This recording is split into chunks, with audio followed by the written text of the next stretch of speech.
All right, well, there it is, folks. Sacramento Kings have just completed another game. And first of all, welcome to another episode of On the Cutting Room Floor, presented by Publicity Agent. I am your host, Tony Ray Harvey. And this is the last day of the 2023 year. And if there's anybody who's looking forward for 2024, it is I. But anyway, let's talk about how it went down today, okay, in the Mid-South, Memphis, Tennessee. Sacramento Kings did win 123-92. So they upped their record to 19-11. They finished the three-game road trip 2-1. They have won their last two games after falling to the Portland Trail Blazers the other day in a big major way, 130-113. But that is a good way to end this year. They have 51 games left, and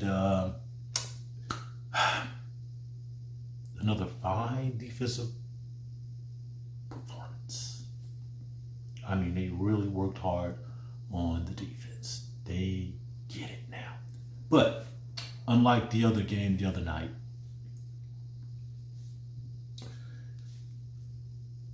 this was a team concept scheme of defense. This is really how they put it together, okay? From my observation, what I saw, during the Atlanta Hawk game, Atlanta, Georgia, the other night that they won, was a lot of individual defensive effort. But this time they went back to what they've been learning all season. So we'll get off into that. But I do want to emphasize the fact that defense was, the factor of this game. It held the Grizzlies to 36% shooting from the field. So that right there tell you then the Kings also had they went crazy on the rebounds.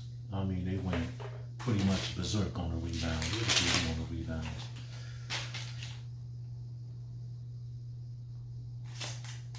59 rebounds. Wow. Okay. 59 rebounds. And of course, Domantas Sabonis had 20 of them. Alex Len had 8 of them, 4 on the offensive side of the ball. But really, probably should start right here, though. Malik Monk. Okay. The bench scored 56 points. Well, Malik had 27 of them. Okay. 27 points, 5 assists, 5 rebounds, 10 of 13 shooting from the floor, 4 of 5 from three-point territory. He hit all 5 of his free throws. Okay. And from what I was understanding from the telecast, he had a lot of family there in FedEx Forum in the Mid-South, Memphis, Tennessee. As a lot of people don't know, Malik Monk is from the state of Arkansas, okay, which not too far from Memphis. I think they're a little above Little Rock, okay. I think maybe a small town unless they had relocated, but that's where he's from. They mentioned that he had like 40 family members and friends there at the game, so he wanted to show up and show out. And I pretty much would say that he did just that. And if anybody know about that little area right there, you have Arkansas, Missouri, Indiana, Tennessee, and Mississippi pretty much all intersect in that little corner of the Mid-South. So when I talk about Mid-South, I'm definitely talking about Memphis, Tennessee, Little Rock, and St. Louis, which is not too far too. So it's good to see that he was able to, go in there and do what he needed to do to help this team to win. I know the last game he had 15 points, 8 assists. And the game before that, the Portland Trail Blazer game, he didn't do well. I think he had like 7 points. And I know he was kind of down on that because the bench only scored, 17, 18, 19 points in that game, in that loss. So it's good to see that he bounced back. Mr. MVP, De'Aaron Fox, 24 points, 4 rebounds, 4 assists, 1 block. 9 for 23 from the field, but ain't nobody worried about that. He was 3 for 8 from the three-point territory himself. Ain't nobody worried about that. You know, he still had a good game. But this was about Malik Monk tonight. And for his 6th triple-double of the season, Domantas Sabonis, 12 points, 21 rebounds. I think I mentioned 20 earlier. 12 points, 21 rebounds, 12 assists, 1 steal. He was 5'11 from the field. He's been shooting around 71% in the last 5 or 6 games from the floor. So another great effort, magnificent effort. I mean, he's been doing what's needed. So another thing that we'll go into, Mike Brown changed up the lineup a little bit. He inserted Chris Duarte in the shooting guard position and sat Kevin Huerter. Now, Kevin missed most of the last game, I believe, with a hand injury, but he was active for this game. He finished the game with 9 points, shooting from the second unit. So whether that stays or not, I don't know. But I know one thing, the Kings didn't fall into a 23-point deficit, okay? And that was purely because of defense. So whatever happens when the Kings return back to Golden One Center on January the 2nd, where they play the Charlotte Hornets, they have the Orlando Magic on a back-to-back that following day. It happens, okay? But, of course, I don't make any decisions like that. That'll be up to Mike Brown and his staff, but it probably would be wise to keep Chris in that starting lineup, okay, and let Kevin, view some things from the bench, okay. I'm not down on this guy. He's a great young man. He's always, kind and pleasant, with the media. He's just struggling right now. He's basically having, to me, some psychological problems out there on the court that he needs to fix among himself. So once he get that together, that's cool. Harrison Barnes, he did start. Another guy who's been basically struggling too. I think he had 11 points. He played a little bit better than he had been playing the last 3-4 games. I'll tell you one thing, if he's seeing what's going on with Kevin, you're next. You're on deck. So you better start playing as well too. And it's good to see that, tonight, against a Memphis team that featured Ja Morant, that you were able to be a big part of that. Okay. Keegan Murray had 12 points. As I said, Harrison Barnes, he did have 11 points. Trey Lyles came off the bench, 12 points. 12 points. 4 for 5 from the field. Hit all 3 of his shots from 3-point territory. 1 steal. Solid. And I do want to mention Alex Lynn too.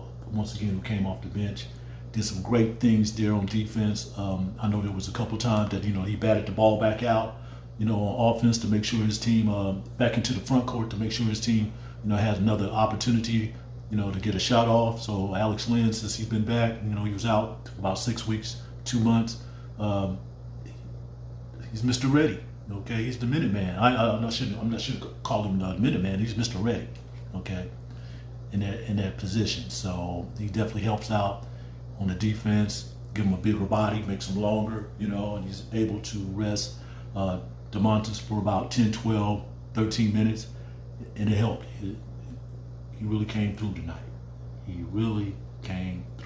tonight. So Sacramento Kings, 19-11. They're 8-7 on the road.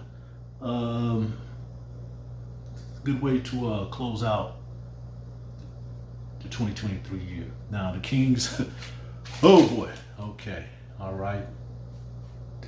With Duarte in that position, they got off to a pretty good start.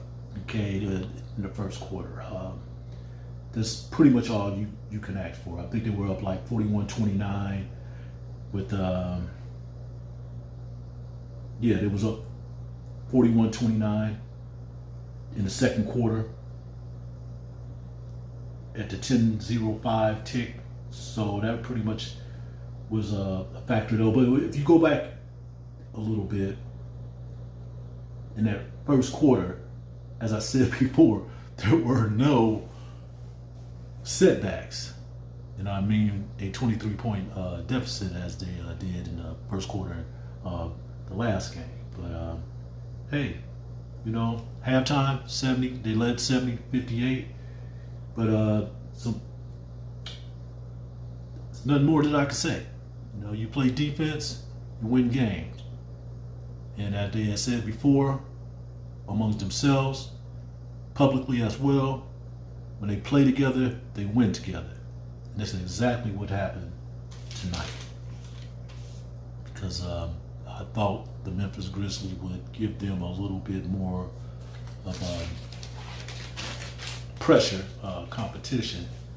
But they themselves have just came off a 2 or 3 game road trip, which they lost the last 2. I don't think Ja played in the one before that. He played in the last game before they came back home. So I believe they are 4-2 with him back since his 25-game suspension, but they are 4-1. Now let me take that back. Yes, they are 4-1 when he plays. So that was the first loss that he suffered in defeat since he has been back on the floor.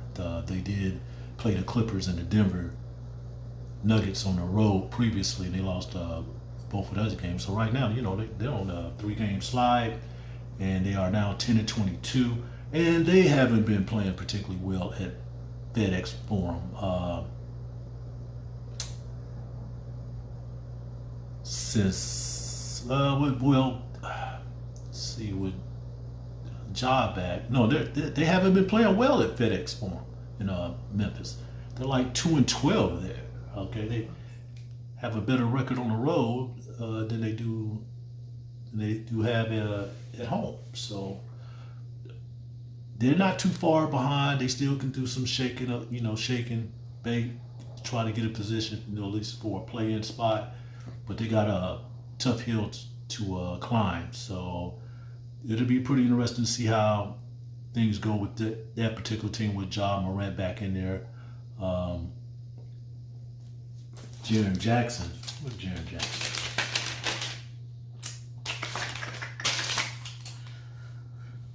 Jaren Jackson had 18 points, 3 rebounds, 1 assist, and 1 steal.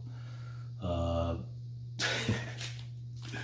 tell you that Domantas Sabonis, he don't play around. When he knows who's weak in this league. I hate to say that, but if you don't have the power to face this man, Domantas Sabonis, you're going to have some problems, because he was just bulldozing over all these cats, including Jaren Jackson, who was more fitting as a power forward than he is a center. But since they don't have Steven Adams, he's out for I believe Steven Adams is out for all of this season. That puts the pressure on this young man. Now he has to, face the big man down there. And I know he did not want to tinker around with Domantas Sabonis. I mean, Domantas pulled down 21 rebounds, but I'm telling you, just the way he was manhandling this guy, this guy. Desmond Bane, 17 points, 7 rebounds, 6 assists. Okay, Ja Morant, let's go back to him. 17 points, 3 rebounds, 3 assists, 4 for 12 from the field shooting in 30 minutes. The King did a supreme job on defending him, because they did not want him to get off. I mean, he really had some problems. There were times when he saw De'Aaron Fox, on the defensive end. Definitely saw Davion Mitchell came in. Davion finished with 8 points too, folks. Ja definitely saw some Davion Mitchell on the defensive end. And, of course, he saw Chris Duarte. So Mike Brown and his coaching staff, they were able to, mix it up on him and pretty much keep him boxed in, okay? They didn't let him get off. And they understand that, if he gets up in those high 20s and those 30s point scoring, his team does have a chance of winning, as well as dropping those dimes too. they pretty much kept him down to 3 assists, thank goodness. Okay, they just really had a terrible game tonight. Luke Kennard came off the bench for him, 17 points, made 5 threes, had a good first half, but I'm pretty sure that they started talking about him, the Kings that is, in the second half to try to control him. And I think that's what Mike has been talking, Mike and his coaching staff have been talking to his team. Control what you can control, and you will win these ball games. The Memphis Grizzlies were 12 for 40 from three-point land at 30%. So that's good. That's good. That's why I'll come back to say that defense wins the ball game. The defense, Sacramento Kings, was supreme. Okay? And when I say that, okay, as far as the team concept, you know, the schemes, you know, they were moving when the ball moved, they were getting deflections, and they were protecting the paint. Okay? That's how you play. That's Kings basketball on defense. Because if you're going to do this, you want to have those deep runs in the playoffs, okay, you're going to have to be a two-way team. Okay? You're going to have to be a two-way team. We know that you got the offense locked down. It's that defense, okay? And you have to do it at a consistent rate. All right? Well, you know, I'm really going to keep this short and sweet. It is the new year, and I would like to get to some of the activities for the rest of the evening too, myself. But at 19-11, with 51 games to go, I still believe that the Sacramento Kings can hit that 50-game mark.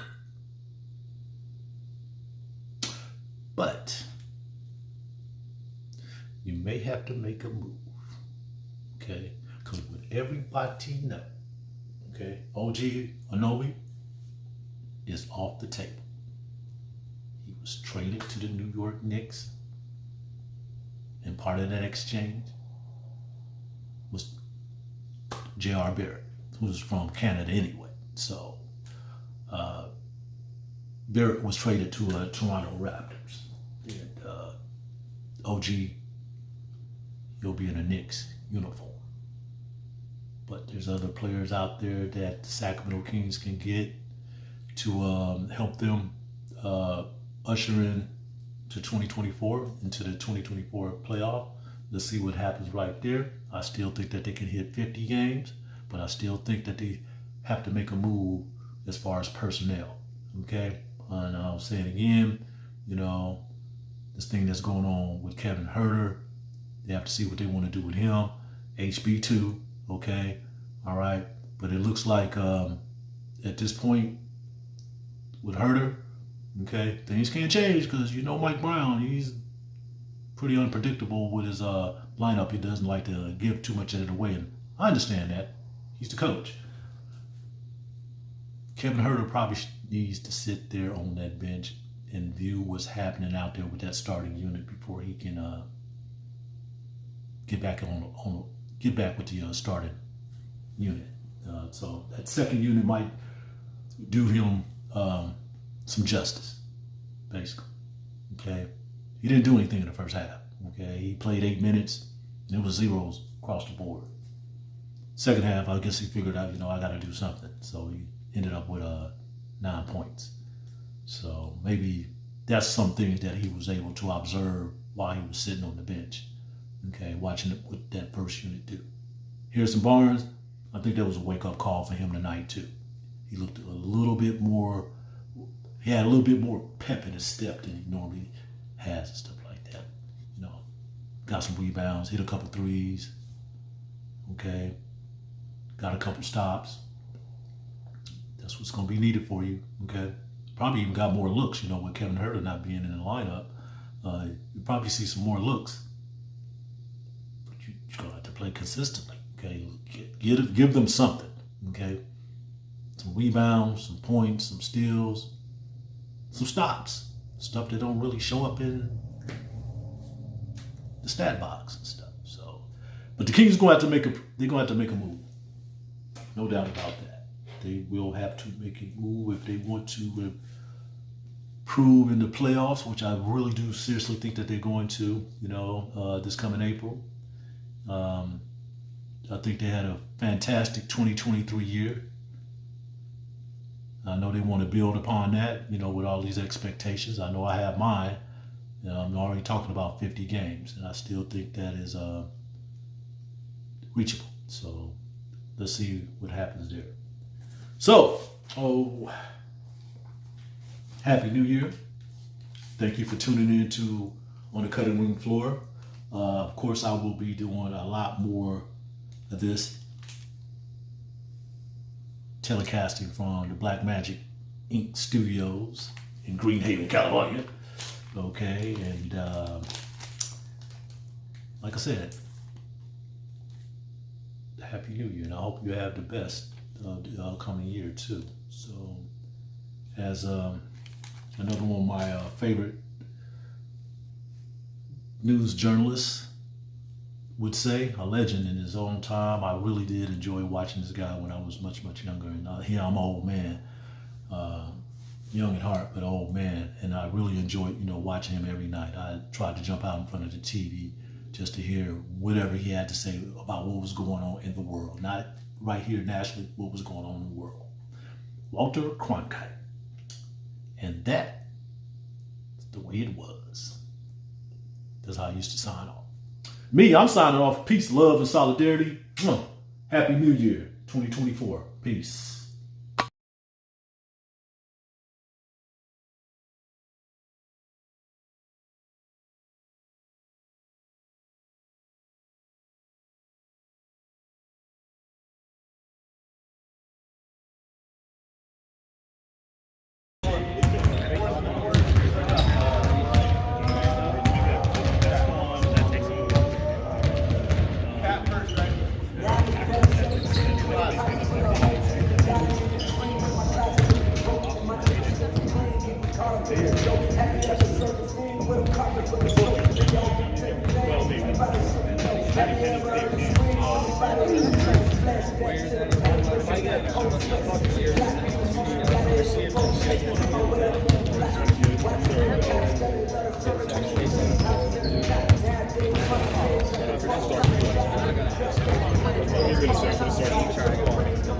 It's fine.